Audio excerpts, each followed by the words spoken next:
All right, we're recording. It says we're live. Uh, and Evelyn, I'm kind of new to this. I don't know what live means. I don't know if we're streaming to other platforms or if we're just recording. So I think we're just recording. We'll see. So we were just talking about Super Bloom and the fact that from the TED Talk with Sir Ken Robinson, and that is in many ways how Hospiamo is inspired, right? And talks about the super bloom occurring in Death Valley in 2003 and 2004, and that it was covered with wildflowers when it did rain a lot in 2003. And so he goes on to say the quote that I just read to you before we were recording, and it said that there are people in the world who are immovable, and then there's people who are movable, and then there's people who move. And so the reason why I called the podcast and the live event series that you were on last Thursday with my brother Matt was that have found you to be a person who moves, right? And so we talked for what, an hour and 40 minutes. And I think that the evidence was there with all of your people, and now not only are you moving and making progress and creating things like companies and leaders and opportunity, but now they have been doing that, and now they are doing that for other people, and I just find it fascinating. So um, I wanted to do a quick follow-up because the purpose of those live events is really initially to make it 30 minutes, but I told you that you have such a wide range of stories and people that you've influenced. I thought that we could have gone for 3 or 5 hours because we invited your folks on there, and it was such a great conversation. And the feedback that I've received is it's been overwhelming for people that with their comments, and you really inspired a lot of people, and then the people that you have inspired also inspired other people. So I wanted to have a kind of a more like a one-on-one conversation with you. One, to ask you how was your experience for that live event, and also if there's anything that more that you wanted to add, and I'll just ask you a couple questions. So let me ask you how it went from your perspective. How did it go last Thursday for you? Was amazing. I mean, I knew that I'd made an impact, but I didn't know it's nothing like hearing it from the people that you've impacted. So to be on that call that you organized was amazing. It was very emotional, happy tears. But study in order to live a life, you need eustress and distress. You need to have laughter and smiling, but you also need to cry and be sad sometimes just to live a healthy life. So the tears that were shown were healthy, happy tears, just appreciative. So I was pulling that together. Uh, Everybody who was amazing. Uh, and for my team that actually came, and I mean, people took lunch breaks and took off from their own businesses and took off from their jobs, and the love was overwhelming in a great way. That's good. So I was overwhelmed also. I was emotional, and speaking for my brother Matt, who was on there also, and Derek. I mean, it was a very moving experience to hear, like you said, other people talk about you and their relationship with you in a way that probably you don't hear as often as you should, right? And as often as we shared it with the world, right? And it's on a continuous loop, and so that's there, and it's part of history, and so that's what this is all about. And it's really we use the word honor a lot, and that was a very well thought out word for what we named the broadcast, to be honoring hospitality leaders and entrepreneurs, because mentors and the things that mentors do for us. um, there is I wrote something maybe 10 years ago, and I remember posting it on LinkedIn, and it's lonely at the top for mentors, right? Because you're a mentor, right? And so I know that you don't consider yourself at the top, but who's your mentor, and then who's that person's mentor? And so that's what this show is all about. It's about recognizing the people that lift us up and that make our path a little bit easier. So that's good. I'm glad it was a good experience for you.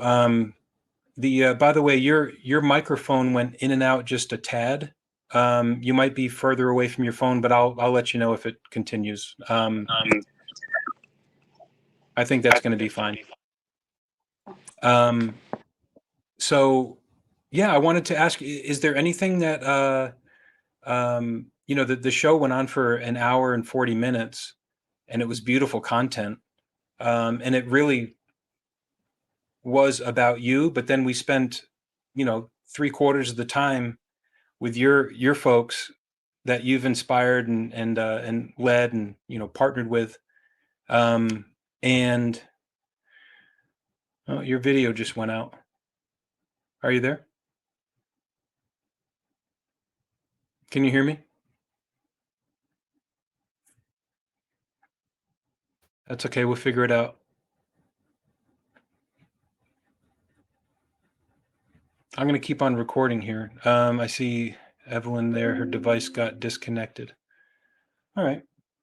Well, whoever I'm talking to Evelyn Barnes-Willingham from Alabama.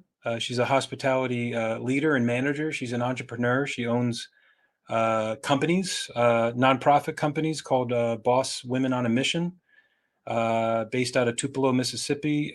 She also owns a trucking company with her husband. And we had a LinkedIn Live event last Thursday on June 1st. Today is Tuesday the 6th. And we set it up for 30 minutes, which every episode with my brother Matt from Agile Game Changers, we're doing this every Thursday at 3 o'clock.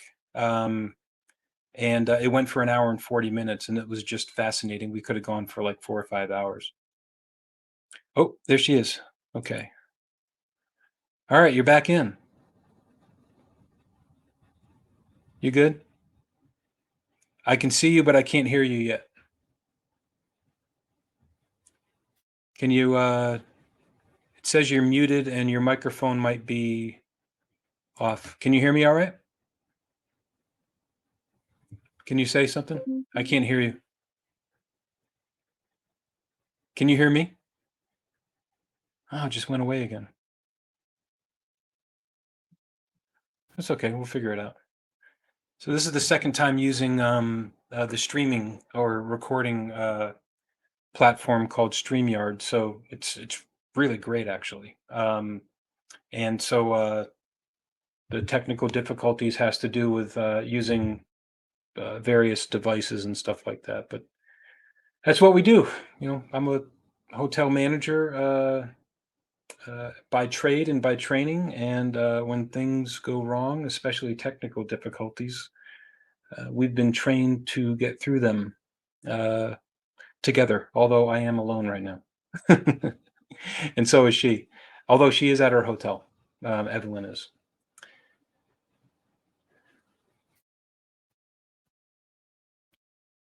Says that her device is there, but it's not connected. I'm going to keep an eye on that.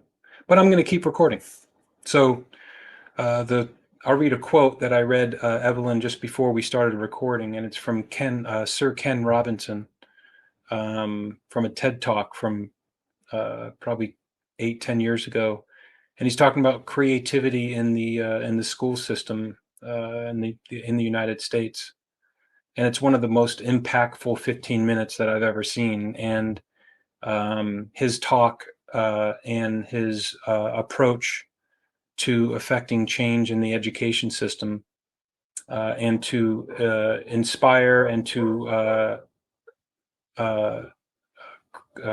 allow children to explode their creativity. And the system, according to him, he said it's not set up that way, right? So we are developing a pretty major project at Hospiamo, and we're inspired by the name Superbloom that he used in that talk. And Superbloom is a natural phenomenon in most seen in desert regions, and so I'm keeping an eye out for Evelyn to pop back in, and I'll let her back into the studio here. Until she does, I'll just read that quote. So, in 2000, so he's talking about Death Valley in the Mojave Desert of California. It's the hottest place on Earth, and nothing grows there, just dirt and sand and hotness. um, and then in 2000, I think it's 2003, the winter, well, he says something like zero point 0.7 inches of rain falls a year in Death Valley. So it doesn't rain at all, 0.7 inches. And nothing grows there. Right? But then in the winter of 2003, 7 or 8 inches of rain fell on Death Valley, and really no one knew, no one lives there. But they knew in the spring of 2004, when the entire desert, the entire Death Valley was filled with wildflowers, and that is a super bloom event. And so he related it to the creativity of having the right conditions in the school system to sprout or grow creativity. And we relate it in hospitality. I relate it with Hospiamo in doing the same thing and really focusing on the conditions. And so the flowers are everyone in hospitality management, where I come from, and we focus on the conditions surrounding them. And so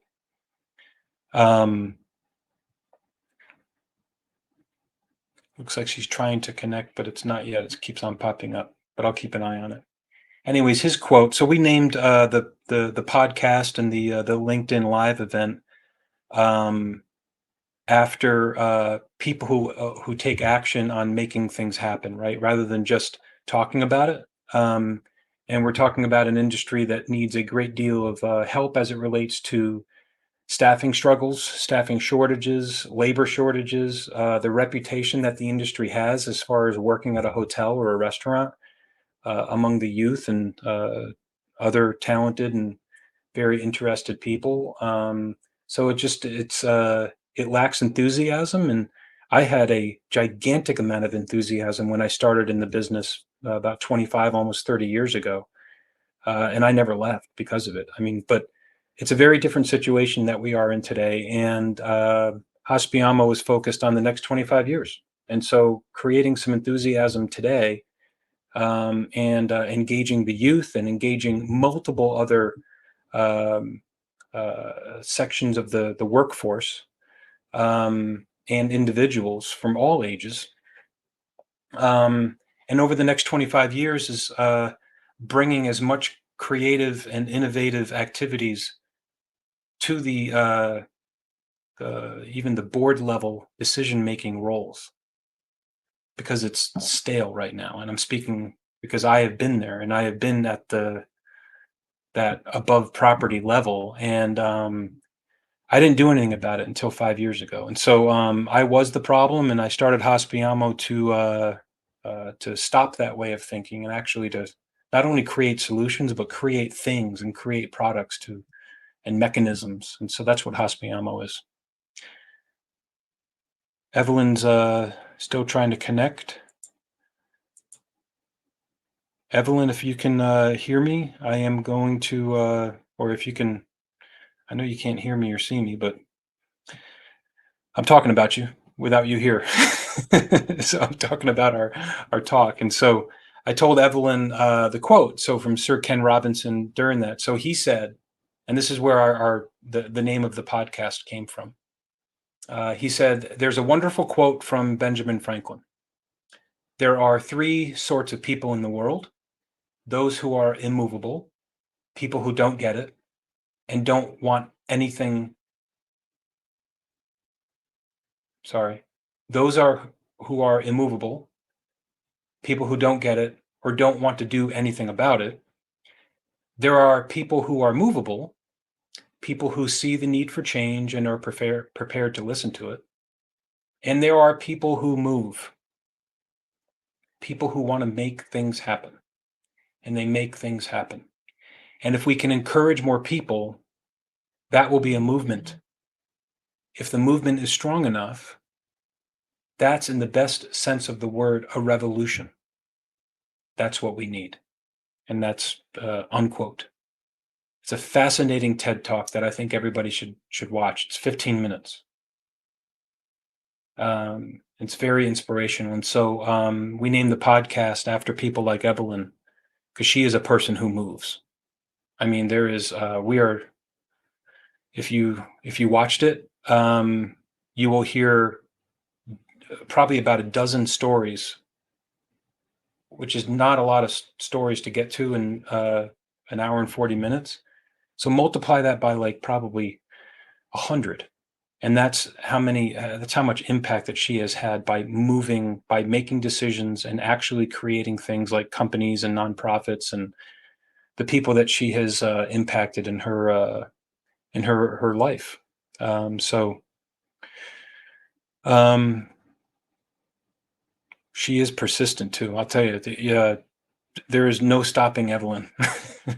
And I told her, I said, you move things and get out of your way. Whoever is, if somebody's in your way, either you're going to get run over, um, or you better get out of the way because she will not stop. She's a very fascinating individual.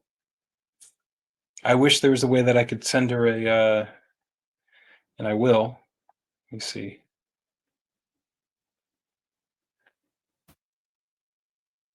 You know what I'm going to do? I'm going to call her.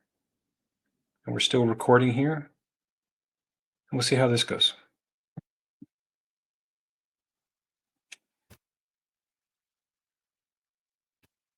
Hello, can you hear me? Hey, I can hear you. I'm going to kick you. I'm going to kick you out of the studio. Do you still have like a few minutes? Yeah, it wasn't. It said that you were trying to connect, and it wouldn't allow me to kind of bring you into the studio. But that's okay. I'm still recording, and I'm talking to my phone with you. I can hear your voice. I was just talking about how persistent you are, and I saw you on the studio log back in, try to get in, and it's kept saying that it wasn't connected. So, um, oh, I just saw you pop in, and I can see you. Let me hang up here. I'm gonna hang up on the phone, but you stay there, and we'll figure it out.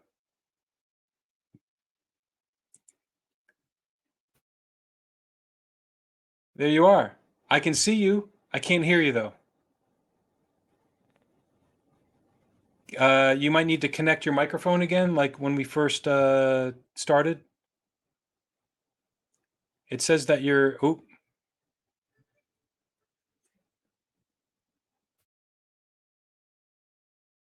if you can hear me, it says. You probably can't hear me. I can't let you in because it says you're not connected. It worked the last time I called her, so let me call her again.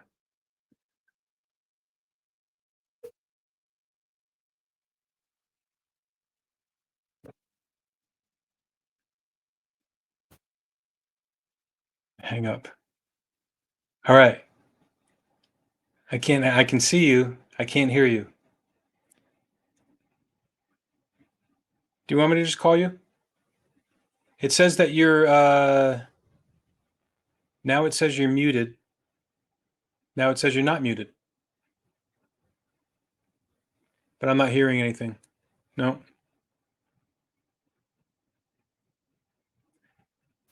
I'll call you. Can't hear. I'll call you. Hold on. You stay here. Nope. Stay there, and I'm going to call you and see if this works.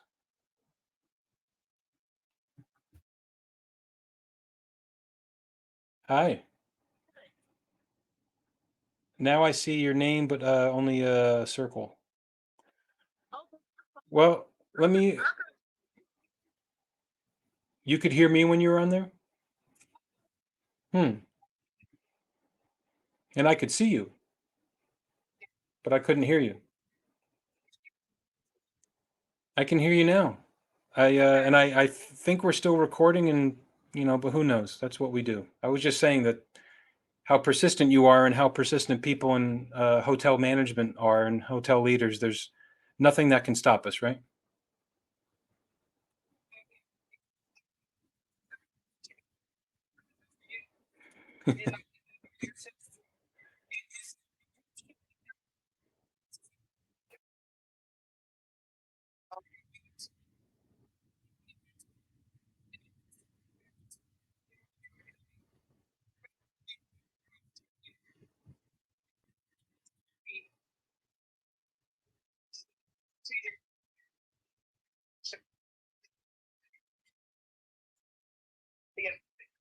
Hmm.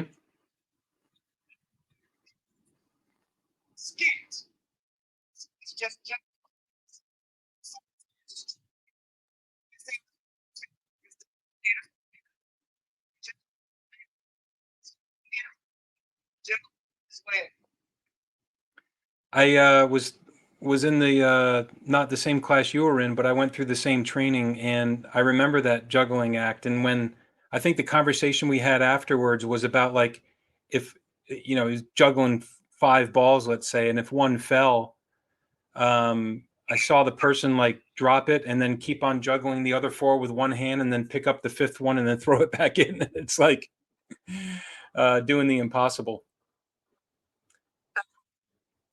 Do you remember? I'm sure you do. Something that stayed with me and I connected with personally also is the learn process of dealing with customers and guests. So the listen, empathize, apologize, react, and notify. Yeah, and I first learned that, and I used it in my relationships so much that uh, I think my wife at some point told me, "Stop learning me. Stop doing that." I was like, "I'm listening. I'm empathizing. I'm apologizing." She knew what I was doing.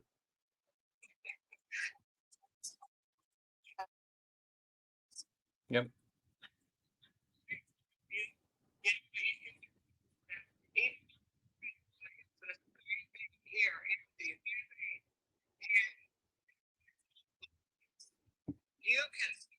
Any issue with those models, with the Learn model at Marriott, the Heart model at Hilton, those have been studies have shown that they really resolve problems while we use it. So we live by that.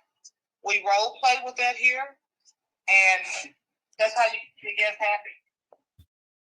What are the brands of hotels that you've worked at, Evelyn?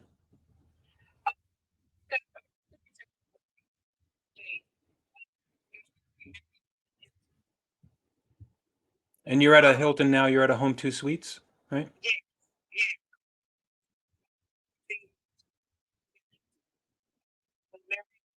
The Courtyard, the Fairfield, the Springfield, the Town Place, the residence in. In Hilton, I worked at Full Service Hilton in Memphis, 498 room property. I was hotel manager there. We had 30,000 square feet of meeting space there. 276 associates. I've worked there. I've worked at a Hampton. I've worked at a Homewood Suites. I'm at a Home 2 now. Man, you're doing it. And you said something on the on our live event that you have a goal of you have promoted with your leadership. How many are into leadership roles themselves, and what's your goal? Well, so 23 general managers. So on that live broadcast with you and Hafiamo last Thursday, there was just one general manager on there. It's 21 other general managers. One of them is actually a VP of sales. And she sent me a text that had me teary eyed as well. And she said, I just finished up an offer letter. And I said so many of your quotes when I was speaking. to the candidate, and I really wish you would patent some of your quotes. So what she was speaking on was, I always say it's not what you say, it's how you say it. It's not what you do, it's how you do it.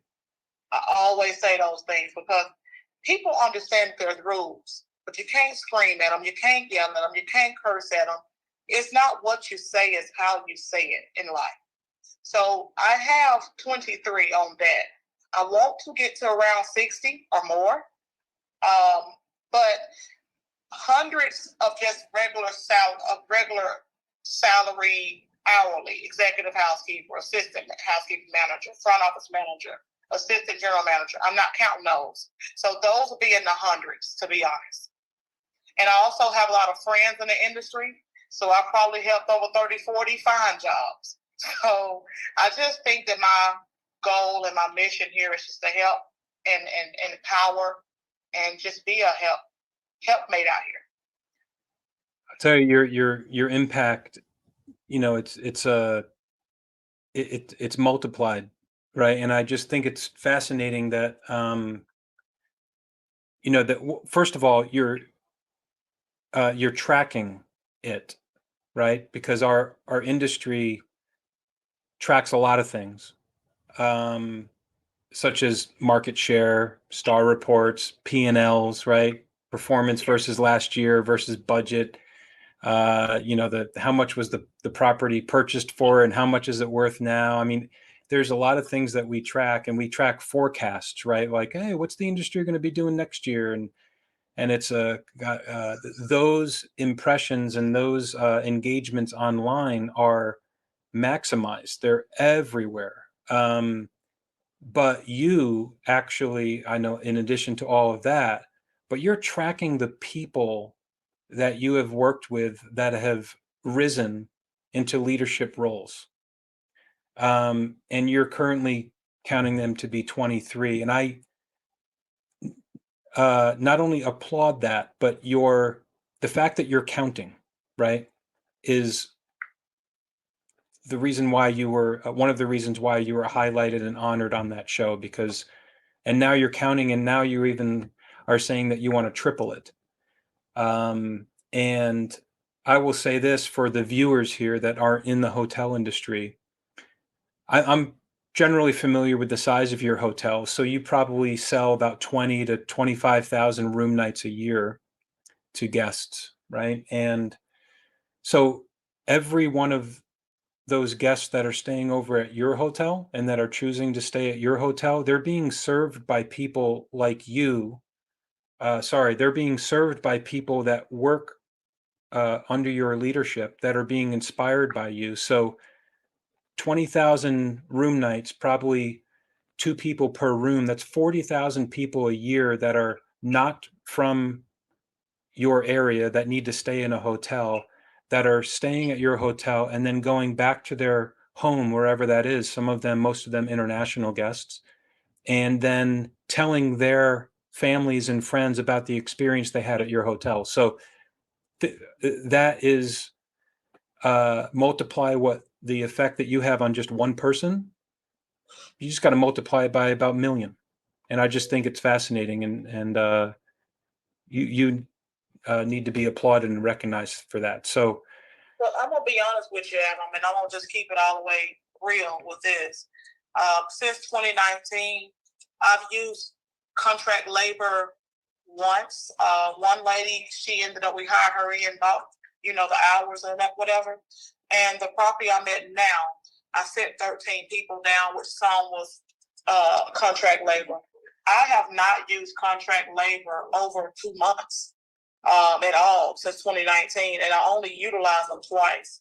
I don't, nothing against contract labor, but I really like hiring my team in permanently. It just seems like they care more buy-in, and it's just better for the morale.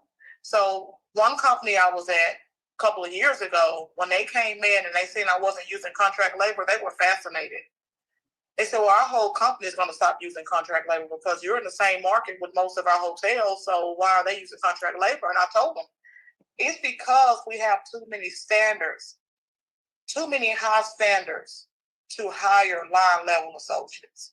You know, you want to do background checks on line level associates. You want to do, they got to have 5 years experience.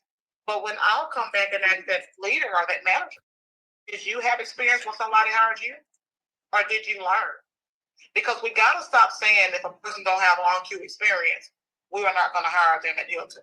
If they don't have policy experience, we're not going to hire them at Marriott.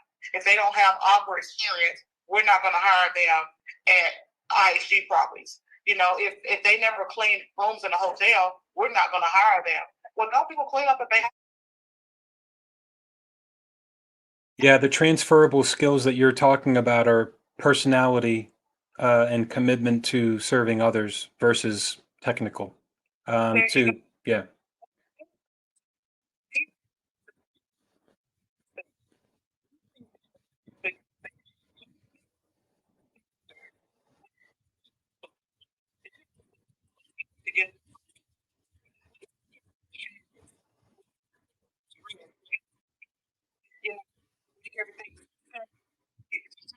Spend a little bit more blood, sweat, and tears training people. But what you can't train is personality. What you can't break is bad habits. I was speaking to someone that has a non-violent felony on their record from, I think it's 12 or 13 years ago, and he's been trained in just about every um, mechanical unit in a hotel or a commercial building, HVAC units, plumbing.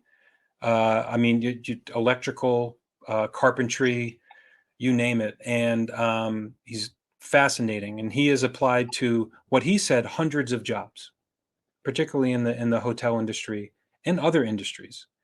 And the barrier to employment that he has keeping him from being having a sustainable family level income and from finding employment is that one check box that with his integrity, he always checks. He always says, I do have a felony. It just says, do you have any felony, convicted of a felony? And he checks it every single time. He rarely gets calls back. And if he does, um, it's very difficult for him to get a face-to-face interview. And if he does find a job, which he has received job offers, and he starts working there, he's just waiting on that call. This is what makes me emotional. He waits on that call that he gets every single time about a month or two later from whomever and says, we missed that on your application. We see that you have a felony on your record, and sorry, but we can't employ you. It's and there's I think the number is 70 million people with a criminal record that these are capable people that are looking for a second chance. And we don't, with those high standards that you mentioned, Evelyn,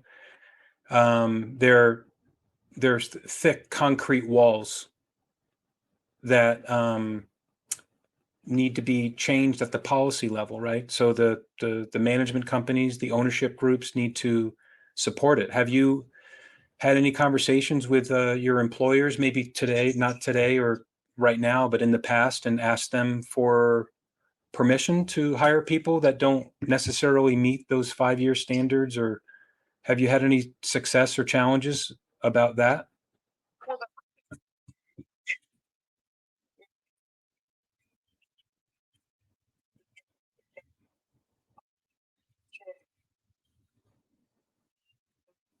You know, at the end of the day, it's very good that they're doing that, because I've worked with some companies that check every person that walk in and then wonder why they're short of staff, because everybody has made a mistake, including them.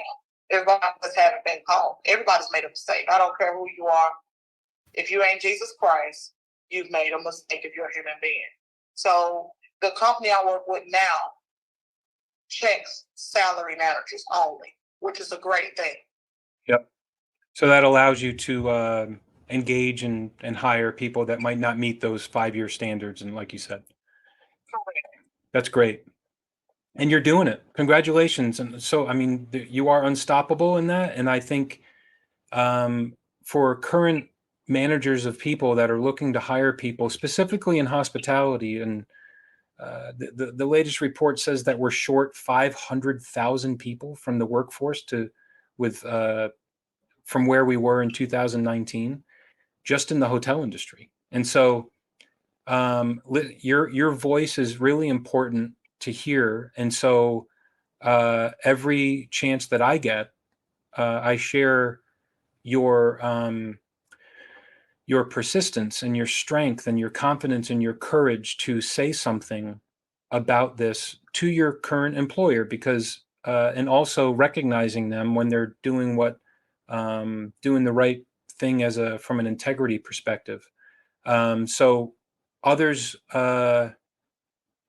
find themselves, like I have found myself in the past, being not really fully in control of who I can hire because of those very strict standards of not meeting this or that. So the more that you talk about things like this, Evelyn, the more that I commit to amplifying it and sharing it with as many people as possible, because they need to hear that too. And your people are hearing it from you. So, like you said, it's not what you say, it's how you say it. And you're saying it very well. Well, I thank you.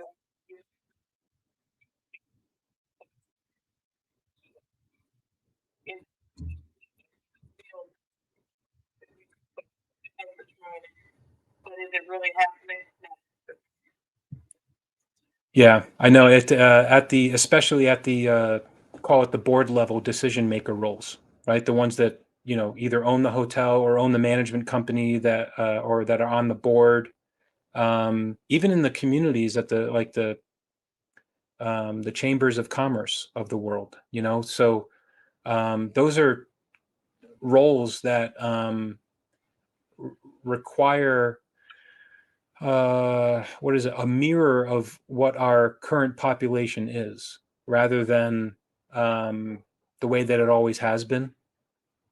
There's no excuse for it not to be inclusive, and because it's not inclusive and not diverse, the perception of the folks from a more of a diverse background, or a minority background, it becomes unapproachable, doesn't it, to even think that it's possible to say that, hey, I'm a young person, I'm a young black male coming out of or female coming out of college, and maybe I'm a single mom, and then they see that board level folks, there are no single moms on there. There's uh, no one of color, maybe not even any females. And so, what does that tell them? Don't even try.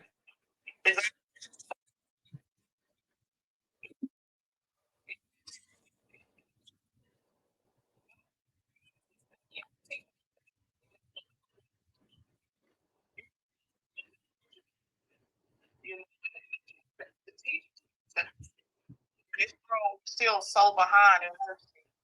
I don't know before I leave this earth, I'm going to be able to really see true diversity and inclusion.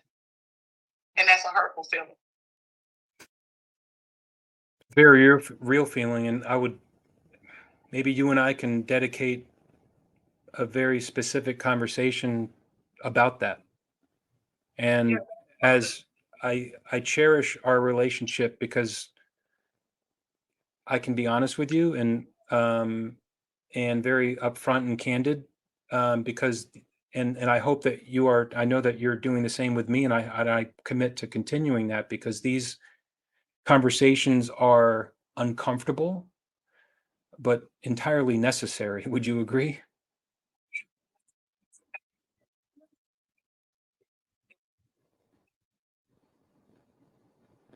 Thank you so much for being such a good friend. I do think that we maybe should talk more deeper about this kind of stuff and get beyond the surface. Like you said, diversity and inclusion. My heart breaks to think that you think that maybe you're going to leave this earth and that true diversity and inclusion will not be achieved. And so um, I can tell you that me being on your side forever, you can count on that. and I hope that you'll stay with me because our friendship is just starting to bloom, and I'm really excited about it. So, hey, keeping people together, then the impossible or the unlikelihood is achieved together. So,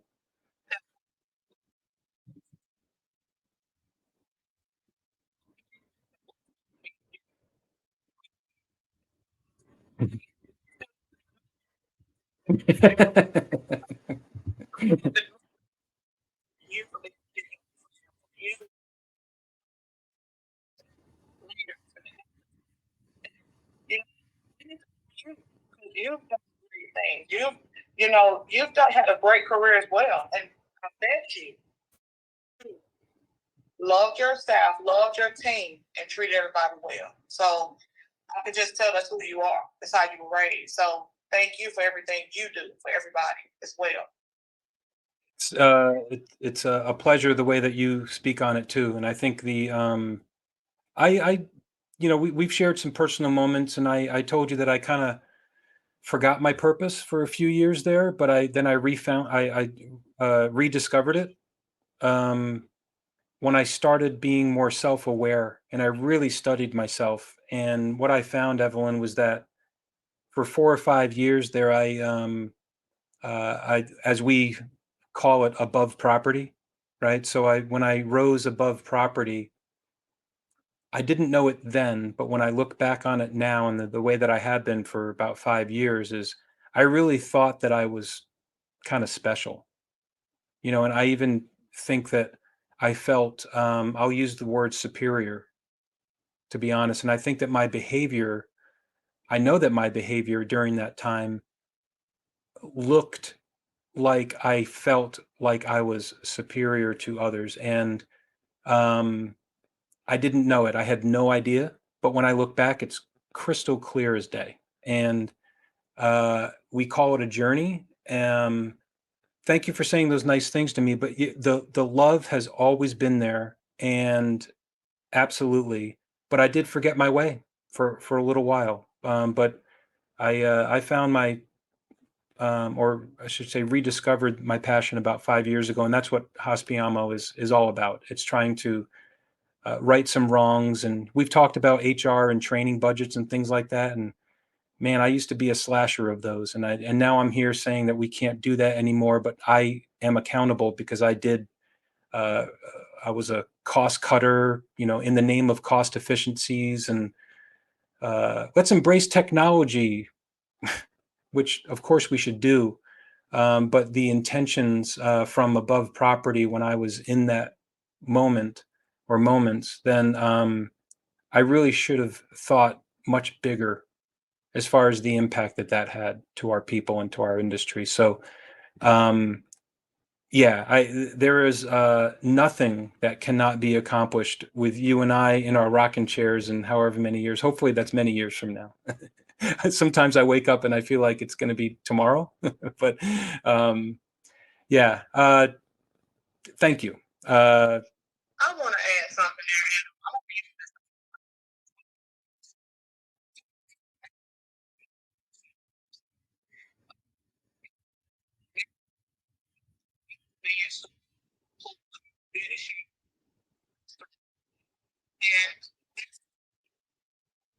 Speak to me. Let's get upset about things. It's their money. We'll do your spend, right?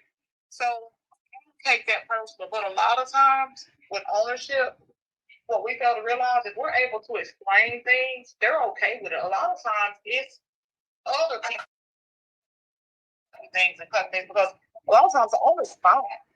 Because like you said, Bill Marriott said it best. Take care of us. Take care of your associates, and your associates will then take care of the guests. But if you don't take care of your associates, if you don't use them, I mean, it should be, we a lot of times company document you for not making your expense a flow, a GOP, house profit, any whatever. But you should start documenting people for not using their employee appreciation budget too, because they're not appreciating their employees. And that's probably why they don't have the employees that they need. That's probably why the scores are like they are. So instead of just watching the TOP and the HP and the flex and the flow. What if I start watching that employee appreciation budget, making sure it's getting utilized monthly? You're you have a 2-year-old daughter, and you showed me pictures of her. And so when you talk about that, that process of, like you said, because you're absolutely right. If it's just have a conversation with an owner to say, no, this is what we want. This is how much we think we're going to spend on it, and this is what we do every day. You're right. The Some of the issue that I've seen in the past with me personally is that people stop asking the way that I did when I was a general manager. When I was told no 4 or 5 times, 6 times in a row, then naturally, I look back and I wish I was more persistent because, but human nature, um, you got your beautiful 2-year-old daughter, and if you started telling her, I don't know, on her next birthday, if she said, "Oh, I do I get a cake? Can I have a cake for my birthday?" And you said no, and then the next her 4th birthday comes around, you said no, no cake. And then she asks again on her 5th birthday, and she get, can I get a cake this year? And you say no.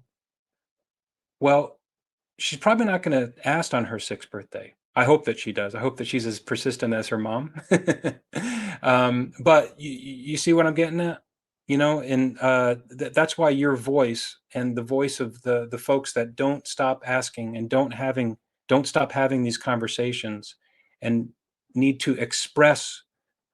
Everyone in hospitality, whether they're an owner or a management company, these are people that went through what you and I did in our career and have been raised, or been elevated in their career. Good for them. They're all well intended. There's nothing against anybody here, and I think that, but the assumption that the answer is going to be no is something that I continuously want your help with, so that we can share your successes and mine and others, to say, keep asking, keep expressing what you're spending this, pool of money on if you're training somebody, and tell a story about how, like Manuel that was on the call, like tell a story about how he started working with you and then now he's a general manager, and the owners and decision makers of the world, I know, will hear those stories and understand that, oh, that completely makes sense. Let's add a budgeted line item specifically for that, because look at how great of a situation that this has become holistically for the entire, even for their family and your family and the family of others. So you see what I'm kind of, it was a bit of a stretch to take it from there to there, but the requests should not stop. I think that, even when somebody says no, or I need to cut back on this, because I stand up for what you believe in, and keep on pushing forward. And that's why I said you're a person who moved, because you continuously, not ask for things, but just say this is what the right thing to do is, and you force your way into it, and you insert your will, and you make it happen. And I just imagine if every one of the 60,000 hotels in the United States had a general manager like you, we would not have a labor shortage. I just know it. There would not be a labor shortage. We would actually be the opposite. There would be a massive uplifting situation where people were enthusiastic to start jobs at the hotel level and at the hotel property level, and to see what their futures look like. I believe that.